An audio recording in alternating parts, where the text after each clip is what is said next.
साल 1998 की गर्मी। राजस्थान की रेत से सना गांव कालाखेड़ा, जहां सूरज ढलते ही पूरा गांव जैसे किसी अदृश्य डर में सिमट जाता। यहाँ के लोग शाम के बाद दरवाजे बंद कर लेते, नीम की डालियां खिड़कियों में टांगते और हल्दी मिट्टी से द्वार पर तिलक करते। गांव के एकमात्र स्कूल में पढ़े विजय ने वापस लौटने पर गांव में एक नई नौकरी शुरू की, टूर गाइड की। वो बाहर से आने वाले लोगों को पुराने किले और खंडहर दिखाता। इसी बीच शहर से आया एक शोधकर्ता, डॉक्टर अमित सिंह। उसका विषय था शापित विरासत, भारत की भूथा हवेलियां। तुम्हें क्या मिल जाएगा उन खंडहरों में? पंडित रघुनाथ ने पूछा था। सच या मौत? अमित ने मुस्कुराकर जवाब दिया। गांव के लोग हवेली का नाम सुनते ही चुप हो जाते थे। रायगढ़ हवेली, जो गांव से 5 किलोमीटर दूर वीरान टीले पर खड़ी थी। लोहे का विशाल दरवाजा, टूटी हुई बालकनियां और बीचों बीच बना तांत्रिक चक्र, जो अब भी वैसा ही था। मुखिया हरिनारायण ने चेतावनी दी, उस हवेली में समय नहीं गुजरता। वहां दिन नहीं, रात नहीं, सिर्फ इंतजार है। जो एक बार गया वो कभी लौटा नहीं, और जो लौटा वो जिंदा नहीं था। राजा देवदत्त सिन्हा, रायगढ़ का अंतिम शासक, एक नास्तिक राजा जो तंत्र मंत्र को ढकोसला मानता था। एक दिन एक तांत्रिक आया, भैरवनाथ, जटाधारी, काले वस्त्रों में, आंखों में आग। महाराज, आपकी हवेली पर कालदोष है। यदि मेरी साधना यहां पूर्ण नहीं हुई तो आपका कुल भस्म हो जाएगा। देवदत्त ने उसे धोखेबाज समझा और सैनिकों से पकड़वाकर जिंदा जलवा दिया। जाते जाते भैरवनाथ ने चीख कर कहा, तेरा कुल अग्नि में जलेगा। ये हवेली श्मशान बनेगी और मेरी आत्मा तब तक मुक्त नहीं होगी जब तक मुझे साधना का अंतिम श्वास नहीं मिलेगा। विजय ने मना किया, लेकिन शोध का जुनून अमित को रायगढ़ हवेली तक खींच लाया। दिन के उजाले में हवेली वैसी डरावनी नहीं लगी, लेकिन जैसे ही सूरज अस्त हुआ सब कुछ बदल गया। दरवाजे पर जंग लगी, लोहे की सांकल टूटते ही एक तेज हवा चली और हवेली का वायुमंडल भारी हो गया। भीतर घुसते ही अमित को सबसे पहले दिखा तांत्रिक चक्र। जमीन पर बनी वो आकृति अब भी चमक रही थी, जैसे किसी ने अभी अभी बनाए हो। अमित ने तस्वीरें खींचनी शुरू की, तभी एक बासी गंध, सड़ते मांस जैसी, पूरे कमरे में भर गई।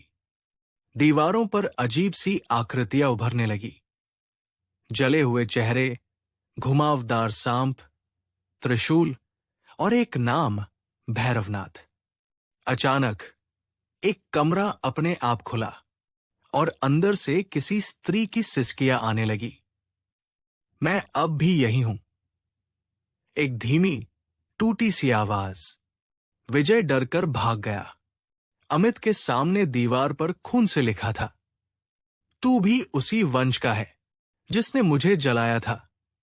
अमित ने गांव लौटकर अपनी मां से फोन पर पूछा, क्या हमारा परिवार कभी रायगढ़ से जुड़ा था? मां की चुप्पी और कांपती आवाज से सच्चाई सामने आई। तू राजा देवदत्त सिंह का वंशज है। हमने तुझे बचपन से ये बात इसलिए नहीं बताई क्योंकि ये नाम शापित था। अमित के हाथ से फोन गिर गया।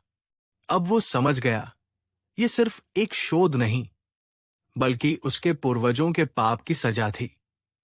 उस रात अमित को एक सपना आया। वो खुद एक सिंहासन पर बैठा है, सामने हाथ जोड़ता एक तांत्रिक। महाराज, मेरी साधना पूरी होने दीजिए। और फिर वही तांत्रिक जिंदा आग में जलाया जा रहा था और सभी लोग हंस रहे थे। अमित की आंखें खुली, उसके माथे से पसीना बह रहा था। तभी खिड़की अपने आप खुल गई और हवा में किसी ने फुसफुसाया, अब तेरा अंत भी वही होगा जो मेरा हुआ था। अमित अगले दिन पंडित रघुनाथ से मिला। वे गांव के सबसे बूढ़े और ज्ञानी व्यक्ति थे। उन्होंने बताया, भैरवनाथ की एकमात्र शिष्या थी, गुलाबो। मरने से पहले भैरवनाथ ने सिर्फ उसी को क्षमा किया था। गुलाबों की समाधि हवेली के पीछे जंगल में है। रात को अमित गुलाबों की समाधि तक गया। वहां उसने चूड़िया, सिंदूर और मिट्टी से तिलक बनाया और कहा, तुम ही मेरी आखिरी आशा हो, मुझे बचा लो। धीरे धीरे धुंधलके में एक श्वेत परछाई प्रकट हुई। मैं केवल एक बार उसकी आत्मा को बांध सकती हूं। उसके बाद तुम्हें हवेली छोड़नी होगी, हमेशा के लिए। अमित ने गुलाबों की दी हुई माला पहनकर तांत्रिक चक्र में प्रवेश किया। आकाश गरजा, हवेली की दीवारें कांपने लगी। तांत्रिक प्रकट हुआ। उसकी आंखों से आग निकल रही थी, त्रिशूल से बिजली फूट रही थी। तूने मेरी साधना तोड़ी थी, अब तेरा जीवन मेरी साधना बनेगा। अमित के शरीर से उसकी आत्मा खींचने लगी, लेकिन तभी गुलाबों की आत्मा सामने आई। भैरवनाथ, तुम साधक थे, राक्षस नहीं। भैरवनाथ की आंखें भर आई। क्या तू भी उसका अपराधी है? उसने अमित से पूछा। अमित ने सिर झुका लिया। नहीं, लेकिन मैं उनके पाप का पश्चाताप करने आया हूं। भैरवनाथ ने एक तेज चीख मारी और हवेली आग में घिर गई। लेकिन उस आग से निकली एक शांत किरण और भैरवनाथ की आत्मा प्रकाश में विलीन हो गई। अमित ने गुलाबों की दी हुई माला पहनकर तांत्रिक चक्र में प्रवेश किया। आकाश गरजा, हवेली की दीवारें कांपने लगी। तांत्रिक प्रकट हुआ। उसकी आंखों से आग निकल रही थी, त्रिशूल से बिजली फूट रही थी। तूने मेरी साधना तोड़ी थी, अब तेरा जीवन मेरी साधना बनेगा। अमित के शरीर से उसकी आत्मा खींचने लगी, लेकिन तभी गुलाबों की आत्मा सामने आई। भैरवनाथ, तुम साधक थे, राक्षस नहीं। भैरवनाथ की आंखें भर आई। क्या तू भी उसका अपराधी है? उसने अमित से पूछा। अमित ने सिर झुका लिया। नहीं, लेकिन मैं उनके पाप का पश्चाताप करने आया हूं।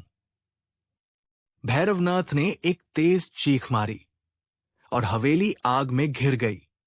लेकिन उस आग से निकली एक शांत किरण और भैरवनाथ की आत्मा प्रकाश में विलीन हो गई।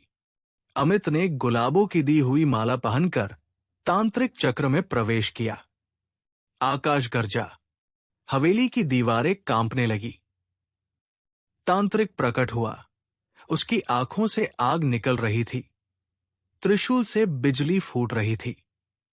तूने मेरी साधना तोड़ी थी, अब तेरा जीवन मेरी साधना बनेगा। अमित के शरीर से उसकी आत्मा खींचने लगी, लेकिन तभी गुलाबों की आत्मा सामने आई। भैरवनाथ, तुम साधक थे, राक्षस नहीं। भैरवनाथ की आंखें भर आई। क्या तू भी उसका अपराधी है? उसने अमित से पूछा। अमित ने सिर झुका लिया। नहीं, लेकिन मैं उनके पाप का पश्चाताप करने आया हूं। भैरवनाथ ने एक तेज चीख मारी और हवेली आग में घिर गई। लेकिन उस आग से निकली एक शांत किरण और भैरवनाथ की आत्मा प्रकाश में विलीन हो गई। अमित जिंदा बच गया, लेकिन उसकी आंखों में हमेशा एक डर बस गया। उसने हवेली की जगह एक मंदिर बनवाया, जहां हर अमावस्या पर दीप जलाया जाता है। लेकिन गांव वाले आज भी कहते हैं, जो इंसाफ अधूरा रह जाए वो मौत के बाद भी पीछा करता है। और रायगढ़ हवेली के पास रात को कोई धीमी आवाज सुनाई देती है, मैं फिर लौटूंगा जब कोई फिर मेरी साधना रोकेगा। For more videos please like, share and subscribe.